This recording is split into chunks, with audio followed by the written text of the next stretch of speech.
Hello दोस्तों, हमारे YouTube channel Patel study MP में आपका स्वागत है। आपका सेकंड पार्ट में आपका वेलकम। और ये त्रैमासिक परीक्षा 2023-24 है। लेखा शास्त्र 11वीं है, सेट ए है, इसका पार्ट 2 है। इसमें मैंने पार्ट 1 में पूरा ऑब्जेक्टिव क्लियर करा दिया था और अब बारी है पार्ट 2 की। तो इसमें मैं पूरा क्वेश्चन आंसर बताऊंगा और जो जो क्वेश्चन बता रहा हूँ उनको आप पढ़ लेते हैं तो आपका 80 आ ही जाएगा, यानी 70 प्लस का ही क्वेश्चन है इसमें। अगर आपको विश्वास नहीं है तो आप पेपर देने के बाद इस वीडियो को मिला सकते हैं। और जितने भी मैंने पहले बताए हैं तो वो ही पेपर आए हैं, तो आपको निसंदेह जो जो क्वेश्चन मैं बता रहा हूँ उस क्वेश्चन को आपको तैयार करके जाना है। और चलिए चलते हैं क्वेश्चनों की ओर। अगर आप पहली बार हमारे चैनल पर विजिट कर रहे हैं तो हमारे चैनल को सब्सक्राइब कर लीजिएगा और जो भी समस्याएं होंगी तो आप हमें कमेंट माध्यम से बता सकते हैं। उसमें से आपने पहले ही पूरा बता दिया था। आप अगर पहली बार आ रहे हैं तो इसका स्क्रीनशॉट भी ले सकते हैं सही विकल्प का। ये पूरा देख लीजिए, मैं स्क्रॉल करते जा रहा हूँ धीरे धीरे। ये रिक्त स्थान है और फिर 70 है, ये सही जोड़ी है और ये एक शब्द में, ये एक वाक्य में उत्तर। तो अब चलते हैं क्वेश्चनों की ओर, कौन कौन से क्वेश्चन आ रहे हैं और कौन कौन से। तो छठवां क्वेश्चन है, लेखांकन की परिभाषा आपको देना है। इसमें लेखांकन बहुत बार पूछा गया और आगे भी पूछा जाता है। और वही खाता का अर्थ, ये भी। और सातवां है, निम्नलिखित शब्दावली को समझाइए। उसमें से पहला है व्यवसायिक सौदे और स्कंध। आपको दोनों शब्दों का अर्थ आपको बताना है, आपको 2 नंबर का है।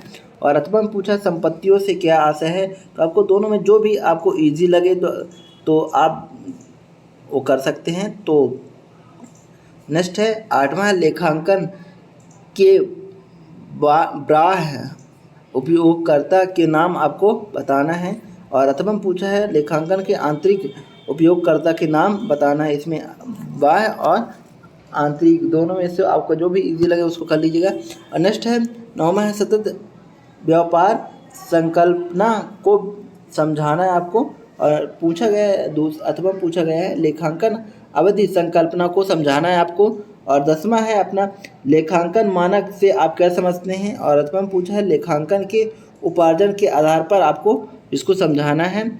और अगला क्वेश्चन है 11वां है, कृष्णा ने 35,000 रुपये एक रोकड़ के व्यवसाय प्रारंभ किया और उसका दायित्व 1 लाख रुपए है। तो संपत्ति की राशि की गणना करना है आपको। और अथवा में पूछा है लेखांकन समीकरण से आशय है। और 12वां है, नकल प्रविष्टि कीजिए। अग्नि से माल का नष्ट होना 2,000 रुपये और दान में दिया गया माल 1,000 रुपये। तो इसको आपको नकल पूरा बनाना है आपको। और अथवा है जनरल की आवश्यक प्रविष्टियाँ कीजिए। उसमें से पहला है 10 जुलाई 2007 राम से 5,000 का माल उधार खरीदा। और दूसरे में है, और 15 जुलाई राम को पूर्ण भुगतान में 4500 रुपये चुकाए। तो ये पूरा आपको जनरल आवश्यक प्रविष्टियाँ बताना है आपको। और 13वां क्वेश्चन है, सहायक वाहियों से क्या आशय है। और अथवा है रोकड़ वाही कितने प्रकार की होती है, उनके नाम लिखना है आपको पूरा। और 14वां है, क्रय वाही में कौन कौन से सौदे नहीं लिखे जाते हैं। और अथवा है विक्रय वाही में कौन कौन से सौदे नहीं लिखे जाते हैं। क्वेश्चन 15 है, प्रति प्रविष्टियों से क्या तात्पर्य है। और अथवा में पूछा गया है पृष्ठांकन किसे कहते हैं। और 16वां है, लेखांकन के उद्देश्य और व्यापारिक भट्टा एवं नगद भट्टे में अंतर आपको बताना है। ये भी बहुत बार आता है, व्यापारिक और नगद भट्टे में अंतर। और फिर नेक्स्ट पूछा 17वें क्वेश्चन में, जनरल रोजाना मच्चा एवं लेजर खाता वही में अंतर आपको बताना है। और अथवा है जनरल में व्यवहारों का लेखा करने के नियम आपको पूरा बताना है। तो जो भी आपको अच्छा लगे उसको ज़रूर कर लीजिएगा।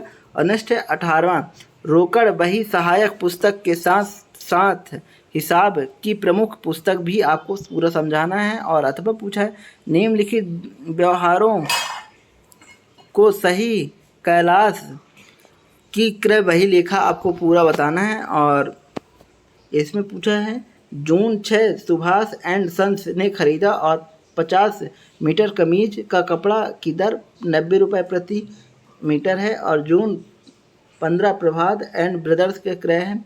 20 मीटर कोटा का कपड़ा 100 रुपये की दर मीटर है। और 20 जून को हरि ब्रदर्स कंप्यूटर से 20,000 रुपये उधार क्रय किया गया। इसका आपको पूरा लेखा बनाना है, अपने पूरा बिल बनाना है। और 19वां है, उन व्यवहारों को बताना है आपको जिनका लेखा पासबुक में हो चुका है और किंतु रोकड़ बही में नहीं हुआ है। आपको पूरा डिमांड उसकी पूरा करना पड़ेगा अगर आपको 4 में 4 मार्क्स चाहिए। और जो जो क्वेश्चन बता रहा हूँ आपको निसंदेह उन क्वेश्चन को अगर आप तैयार करके जाते हैं तो आपके अच्छे मार्क्स आ जाएंगे। और निम्नलिखित में सहायता से 31 मार्च 2018 का बैंक समाधान बनाना है आपको पूरा इसका चारों। और फिर 20वां है, दोहरा लेखा प्रणाली से क्या आशय, इनकी 2 विशिष्टताएं बताना है आपको। अथवा है, दोहरा लेखा प्रणाली में लेखांकन प्रक्रिया का वर्णन करना है आपको। और 21वां है, गोपाल के जनरल के निम्न व्यवहारों को लिखना है आपको पूरा इसमें। और अथवा पूछा है, निम्न व्यवहारों लेखांकन समीकरण आपको पूरा तैयार करना है। और 22वां क्वेश्चन, निम्नलिखित व्यवहारों का क्रय खाता बनाना है आपको पूरा चारों का क्रय खाता बनाना है। और अथवा में पूछा है, निम्नलिखित व्यवहारों से कृषि का खाता तैयार कीजिए, तो आपको इसको कृषि खाता के रूप में इसको डिटेल से भरना है। और 23वां क्वेश्चन है, रोकड़ और बैंक स्तंभ वाली द्विस्तंभी रोकड़ बही तैयार कीजिए और रोकड़ बही का शेष निकालना है आपको। और अथवा में पूछा है, निम्नलिखित व्यवहारों से खुदरा रोकड़ बही तैयार करना है आपको पूरा 7 का। तो जो आपको इजी लगे उसको कर लीजिए और जो जो क्वेश्चन मैं बताए हैं उन क्वेश्चन को ज़रूर तैयार कर लीजिए। और इसका आंसर भी मैं बहुत जल्द टेलीग्राम में डाल दूँगा, तो आपको डिस्क्रिप्शन में इसका लिंक मिल जाएगा टेलीग्राम में, तो आप वहाँ जाकर हमारे इसका आंसर आपको मिल जाएगा। और अगर आप पहली बार हमारे चैनल पर आए हैं तो इस चैनल को सब्सक्राइब कर दीजिए और वीडियो को लाइक करना बिल्कुल ना भूलिए। जय हिंद, जय भारत।